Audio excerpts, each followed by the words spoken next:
Neverending Chain by Dragon Translator. Chapter 67. You always keep me safe. Shadowfire, fly low over Toothless, Hiccup said. Shadowfire curled his neck so he could look back at Hiccup. To Hiccup's surprise, the dragon gaggled. Shadowfire closed his wings. They dropped. Hiccup's belly raced to his mouth. Shadowfire flared his wings, flapped them hard, fought to stay level. He flew forward. They were within jumping distance above Toothless. Hiccup grunted but jumped off. He felt the wind as Shadowfire switched to hover and repeatedly beat his wings. Toothless, also caught, tucked his head down.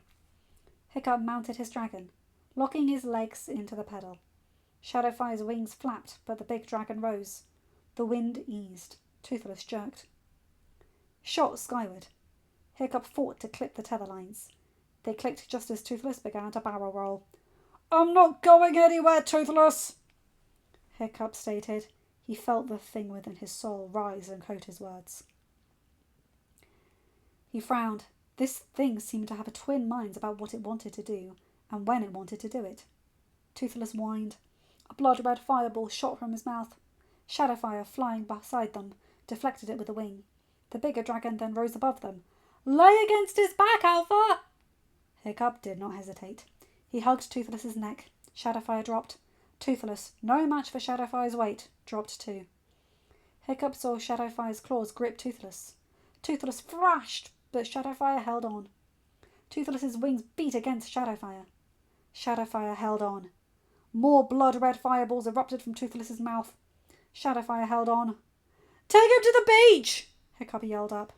Shadowfire banked. Toothless fought, but in his weakened state he could not break free. Hiccup kept the tail fin shifting as needed, not even thinking of its movements. Shadowfire dove. Toothless, still held in the dragon's grip, could not go anywhere. "Alpha, I will drop him! Dismount once he's down, please!" Hiccup grunted. Shadowfire dropped Toothless. Hiccup dismounted. Toothless tried to run. Shadowfire landed over him, paws to either side of Toothless's head and tail. Toothless whipped his tail. Shadowfire grunted but did not move. Toothless beat his wings. Shadowfire waited until Toothless's head lifted. He shifted his front paws under Toothless's chin. Hiccup saw the dragon shift his weight to his back legs, his forelegs forcing Toothless's head higher. Shadowfire shifted to stretch behind him. Toothless's mouth opened. Gida, out of the saddle, hanging onto the side, held a cloth in front of Toothless's nose. Hiccup blinked as Toothless slumped. His eyes closed. Shadowfire kept one paw under Toothless's chin. He straightened the other, lowered his front half to the ground, and placed a snoring Toothless upon the sand. Hiccup looked at Gida, eyebrow lifted. "Something Nana taught me," she said, holding up the cloth. "It's a scent that knocks out dragons." "And what Shadowfire did?" "Something Uncle Umbra taught me," Shadowfire said. "He said I would need to know it one day." "Hiccup," Gida began. "That won't keep him asleep long." Hiccup jerked. "Right." He hurried to brew the tea, using heat from a fire courtesy of Shadowfire. Just as the tea was done, Fishlegs, Meatlug, Boulder, Moondust, and a red-coloured fire spiraler landed. Hiccup blinked when 3 dragons that looked like miniature, if different-coloured, versions of the big one hopped off the fire spiraler's back. The bigger one lowered its head, staring at Hiccup, Toothless, and Shadowfire, and Gida. It curled its neck to face Fishlegs. "He is your Alpha?" the dragon asked, its voice female. "Yes," Fishlegs answered. "You said the Windshrieker was sick. It looks like it's sleeping." "Toothless ate half of a red eel in order to save his brother's life," Moondust said, staring at her dragon. "You said that," the fire spiraler said, "but I see no evidence that the Windshrieker is sick, and I fail to see why he would save the dragon whose species name I do not know, or why humans would bow to a dragon and call him Alpha.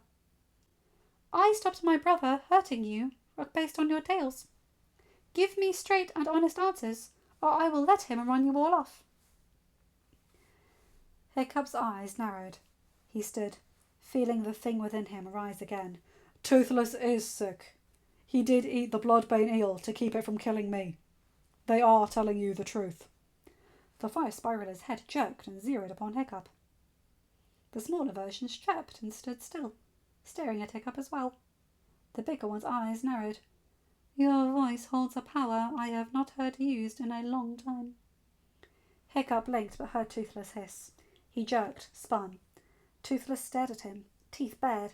Shadowfire lowered his belly. Toothless, still trapped under the dragon, only screeched. Hiccup grabbed his water jar, dumping it and scooping up some of the tea. He hissed as the heat licked his fingers of his right hand. He ignored it. Toothless's mouth opened. Blood-red flames built in his throat. Hiccup upended the jar. Toothless moaned, hissed. His head lifted, trying to get away from the jar. Shadowfire's forelegs gripped Toothless's head again. He shifted back, holding Toothless in the same position as earlier. Rub his throat, Alpha, Gita called. Make him swallow it. Hiccup ran his hand in a soothing but downward manner along Toothless's throat. He felt the twinges as Toothless swallowed the tea. Toothless whined, hissed, growled. His tail thrashed against Shadowfire's back legs. Hiccup's heart twisted upon itself. Shadowfire kicked Toothless's head back.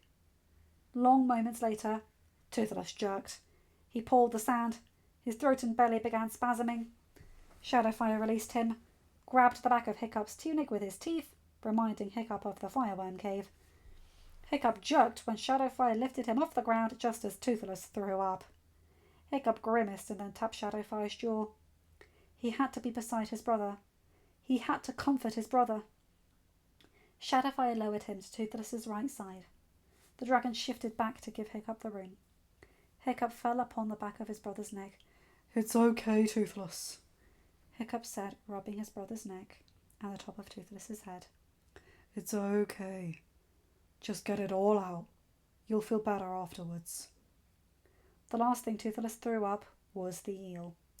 He heard the fire spiraler hum, heard the small fire spiralers chitter and chirp. He ignored them. He could feel his brother's tense muscles loosen. He hugged his brother's neck. Toothless whined and tried to pull away. Hiccup tightened his hold. It smells. Hiccup heard the whisper, and he wept at the roughness of Toothless's voice. Alpha, please release him, Shadowfire said. I will carry him to the grass behind you so he can rest. Hiccup, reluctant, stepped back. Alpha, Moondust replied. Shadowfire can't rise with you standing right there. Hiccup did not want to leave his brother's side, but knew that he had to. He turned and slowly crossed the sand. Moondust stepped forward, offering her back, just like Toothless when he stumbled. Hiccup smiled at her. She walked beside him, and though he stared ahead, his focus remained behind. He felt wind and heard wings flapping. True to his words, Shadowfire gently placed Toothless on the grass, before rising into the air and gliding away far enough that his wings did not buffer anyone, as Hiccup and the others rushed to Toothless's side. Hiccup fell beside his brother's left side, as Toothless flopped onto his belly. He frowned when Toothless flinched. Hiccup shifted closer, laying against the side of his brother's neck. His frown grew when Toothless allowed the action, but still shifted to look away. Toothless? I almost killed you, my Alpha, Toothless whispered. It wasn't your fault, bud. You would never hurt me. I know that. You were sick.